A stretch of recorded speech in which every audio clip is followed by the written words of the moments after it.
कल सुबह सुबह अर्ली मॉर्निंग 7 o'clock को नैनीताल में एसओ तल्लीताल को एक कॉल आया स्थानीय प्रधान से, जिसमें ये सूचना आई कि एक महिला पर्यटक दिल्ली से आई थी और उसके साथ जो है दुष्कर्म का प्रयास का घटना हुआ है। वो अपने आप को बचाते हुए मतलब पटवा डूंगर वाला रोड पर थी, वो पटवा डूंगर गांव पहुंची हुई है। तो वहाँ का प्रधान द्वारा फ़ोन आया, तो उस सूचना पर तत्काल एसओ तल्लीताल और महिला सब इंस्पेक्टर्स और महिला फोर्स 112 सब पहुंच जाती है। वहाँ पर ये चीज़ पाया जाता है कि एक महिला पर्यटक है जो दिल्ली से बिलोंग करती है। सबसे वो सोलो ट्रैवलर है, वो अकेली ट्रैवलर करती है और ऐसे ही मतलब जो लोन ट्रैवलिंग जो करते हैं ना, अनप्लान ट्रैवल वो कर देते हैं। तो सोलो ट्रैवलर का आदि है, सोलो ट्रैवलर है वो सोलो ट्रैवलिंग करती थी। वो आई तो वो पहले वो देहरादून आती है, फिर उसके बाद उन्होंने डिसाइड किया कि मुझे नैनीताल जाना है। तो then she comes to Haldwani और देर रात को 5 तारीख की देर रात को हल्द्वानी में आती है, उतरती है रोडवेज पे। उसके बाद एक ऑटो लेके काठगोदाम तक जाती है। वहाँ पर एक टैक्सी, येलो नंबर की टैक्सी को बातचीत करके नैनीताल छोड़ने को बोलती है, लगभग 12 बजे के आसपास। तो बातचीत होने के बाद, क्योंकि वो रात का मतलब उसके पास बुकिंग भी नहीं था, वो वहाँ पर जाकर बुकिंग करने का सोचती है कि वहाँ जाकर मैं कोई होटल में कमरे लूँगा। तो टैक्सी में बैठने के बाद वो अपना जीपीएस भी ऑन करती है, गूगल मैप्स भी ऑन करती है। जो लगभग 1:30 बजे के आसपास क्या होता है, उसको जानकारी होता है कि मतलब नैनीताल का रूट बल्दिया कान के बाद जो है पटवा डूंगर वाला रोड पे ये गाड़ी डाल देता है। इसको थोड़ा डाउट होता है, इसको पूछते हैं कि भाई इस रूट पे क्यों डालें। तो तब जो है थोड़ा सा हार्शली पूछती है, तो तब तुरंत जो है वो जो है गाड़ी रोक देता है। वो जो है टैक्सी ड्राइवर गाड़ी रोक देता है और अपने सीट से उतर के पीछे वाला सीट से इसके ऊपर कूद जाता है। और काफ़ी वहाँ पर मशक्क़त होती है, दुष्कर्म की प्रयास होती है। और उस दौरान महिला ने अक्षम्य मतलब एक तरीके से असीमित बहादुरी का प्रदर्शन किया। उसने काफ़ी रेजिस्ट किया और एक बढ़िया लात मारती है। लात मारते ही वो किक मारते ही वो बाहर गिर जाता है, क्योंकि दरवाज़ा खुला ही था। और उसी एक स्प्लिट सेकेंड का यूज़ करते ये भी बाहर आ जाती है। और उसके बाद भी इसको पकड़ने का कोशिश किया उसने।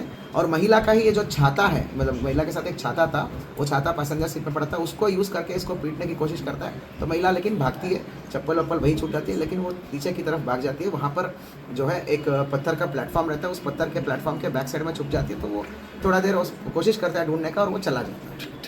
उसके बाद सुबह सुबह जो एक गांव का महिला है जो दूध बांटती है, उसने इसको स्पॉट किया और उसको जो है उसको ये बताती है। तो तत्काल जो है गांव के पास ले गए। गांव का प्रधान सांत्वन देता है और गांव के लोगों ने बहुत अच्छा भूमिका दिखाया, उसको सांत्वन दिया है और उसको अच्छा मतलब फील कराया, मतलब बेसिकली उसको सपोर्ट दिया। और उसके बाद पुलिस को इन्फॉर्म भी किया और जो है परिवार वालों से भी बात कराया। सबसे पहले परिवार से बात कराया और जो है पुलिस को भी सूचना किया। तो तुरंत जो है जैसे ही सूचना मिलती है, हमारा एसओ तल्लीताल और सभी फोर्स जो है पुलिस एक्टिवेट हो जाते हैं। हमारे पास 2 प्रकार की काम करने का चैलेंज था। सबसे पहले तो पीड़िता का मदद करना, पीड़िता का जो है नियमानुसार, जो विधिक नियमानुसार जो है उसका बयान रिकॉर्ड करना, घटनास्थल का निरीक्षण कराना, वो सब हम ई साक्षी पोर्टल के माध्यम से हमने कराया है। और जो है साथ साथ ही तत्काल मेडिकल करना, एज़ पर विधिवत रूप से मेडिकल कराना, और साथ ही एक हाथों हाथ एप्लीकेशन लेकर उसके साथ जो बीता हुआ है उसका रिटर्न एप्लीकेशन लेकर विधिक कार्रवाई करना एक तरफ चल ही रहा था। दूसरी तरफ हमारा सारे थाने का, विभिन्न थानों का रूट पर पड़ने वाले सारे थाने का फोर्स और स्पेशलाइज्ड टीम्स, सीसीटीवी का टीम्स ने भी लगे, सीओ नैनीताल और सभी सीनियर ऑफिसर्स इस पर इन्वॉल्व हो गए। हम सब लगातार मॉनिटरिंग कर रहे थे। तो दूसरा टीम जो मैनुअल टेक्निकल सर्विलांस के माध्यम से सीसीटीवी को ट्रेस करते करते गाड़ी का नंबर ट्रेस किया। गाड़ी का नंबर के बाद जो है टेक्निकल के माध्यम से उस व्यक्ति को भी ट्रेस आउट कर लिया। जो अभियुक्त ड्राइवर था, आरोपी जो हैवान ड्राइवर था, वो जो है मिस्टर दीपक बोरा पुत्र नंदन बोरा, निवासी फतेहपुर, थाना मुकानी, हल्द्वानी है, 39 ईयर्स का आदमी है। तो वो जो है पाइंस भवाली रोड पर वो पकड़ा जाता है। उसको तुरंत जो है डिटेन किया जाता है और उसकी ही निशानदेही पर जो है महिला से जो मोबाइल लूटा था उसने, ये सारी जब झमेला हो रहा था मतलब जो क्राइम के दौरान, घटना के दौरान जो महिला रिकॉर्डिंग करने की कोशिश करती है, तो उसका मोबाइल को भी उसको मतलब बल प्रयोग करके उसको लूट लिया रहता है, वो अपने पास ही रहता है। तो अभियुक्त से विक्टिम का मोबाइल भी बरामद हुआ है और जो घटना में प्रयुक्त व्हीकल भी बरामद हुआ है।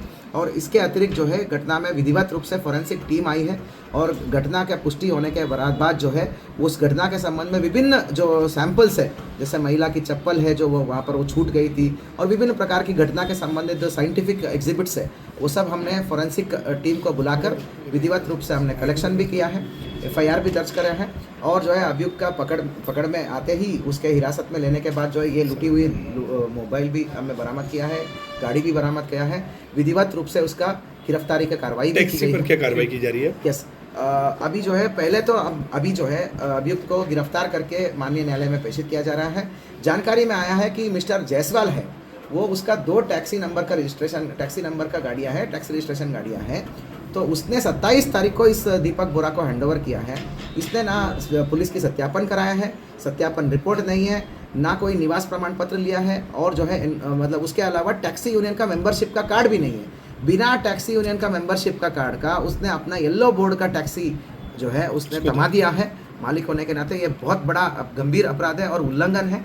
उसको हमने संज्ञान में लिया है। सीओ ट्रैफिक के माध्यम से, एसपी ट्रैफिक के माध्यम से हम लिखा पढ़ी करते हुए और माननीय डीएम साहब को और आरटीओ को लिखेंगे, हम इनका दोनों टैक्सीज का रजिस्ट्रेशन नंबर हम कैंसिल कराएंगे। मेरा सख्त संदेश है सभी टैक्सी ओनर से और सभी प्राइवेट गाड़ी ओनर से। सबसे पहली बात तो प्राइवेट गाड़ियों को टैक्सी मतलब कमर्शियल लाइन में आप चला नहीं सकते हो, ये तो करना अपराध है, उस पर तत्काल कार्रवाई करेंगे। और टैक्सी मालिक है, अगर आप अपना गाड़ी किसी ड्राइवर को देते हो, सबसे पहले तो पुलिस का वेरिफिकेशन सत्यापन रिपोर्ट होना चाहिए, उसका निवास होना चाहिए, स्थानीय निवास, जनपद नैनीताल का स्थानीय निवास होना चाहिए, निवास प्रमाण पत्र भी वेरीफाई करें। और तीसरा नंबर पर जो भी स्थानीय टैक्सी यूनियन होगा, रजिस्टर्ड टैक्सी यूनियन होता है, मतलब पंजीकृत और या फिर मान्यता प्राप्त टैक्सी यूनियन होता है, उनका यूनियन का कार्ड होना चाहिए। उसके बाद ही आप अपना टैक्सी ड्राइवर का टैक्सी को उनको हैंडओवर करें। सर कहीं ना कहीं इस हिस्ट्री है क्या? यस, अभी तक का जो पता है, ये 39 ईयर्स का आदमी है, अनमैरिड है। पूर्व में कभी अशोका लैलैंड रुद्रपुर में कभी मतलब संविधान में नौकरी कर रहा था, जॉब कर रहा था, वहाँ से छोड़ दिया। उसके बाद एक सेकेंड हैंड अल्टो दिया उसने, उसके फादर ने लेके दिया, उससे भी ठीक से कमाई नहीं कर पाया, उसको बेच दिया। उसके बाद 2024 में एक मतलब टवेरा लिया सेकेंड हैंड, उससे भी ठीक से कमाई नहीं हो पाया, तो वो भी बेचना पड़ा परिवार को। अभी परिवार वालों का कहना है कि हमारे घर से बेदखल है, पर ऐसे फ्रीलांसिंग करके गाड़ियाँ चलाने का काम करता है। तो अभी तक का हिस्ट्री में 60 एक्साइज की एक बहुत पुरानी मुकदमा है, पर अभी भी क्रिमिनल रिकॉर्ड्स का कंगाला जा रहा है, जो भी आगा आपको साझा करें। पर्यटकों से और सभी से ये कहना चाहूँगा कि नैनीताल जनपद जो है बहुत सुरक्षित है, और जो है 0.0001% हैवान लोग जो है मिलते ही हैं, पर उससे कोई बड़ा मतलब ये बड़ी मैसेजेस के कोई ख़राब होने का ज़रूरत नहीं है, घबराने का कोई ज़रूरत नहीं है। हमारा जनपद में पुलिस बहुत स्ट्रांग है और सुरक्षा व्यवस्थाएं है, और जो है परंतु ये ज़रूर है कि जब आप किसी गाड़ी में चढ़ते हो तो ज़रूर उसका टैक्सी यूनियन का रजिस्ट्रेशन नंबर, टैक्सी यूनियन का कार्ड ज़रूर देखिएगा। येलो बोर्ड की टैक्सीज में ही चढ़ना है और अधिकृत जगत से ही चढ़ना है, और जो है प्राइवेट बोर्ड का टैक्सीज को ना ले, येलो बोर्ड की टैक्सीज ले ले और उनका जो है आईडी कार्ड से एक बार चेक करें। साथ ही हम लोग जो है जगह जगह पर हमारा पुलिस फोर्स मतलब तैनात है, और जो है काठगोदाम, हल्द्वानी और आपका तल्लीताल, डाट, जौलीकोट, हर जगह पे पुलिस फोर्स तैनात है। घबराने की कोई ज़रूरत नहीं। Thank you.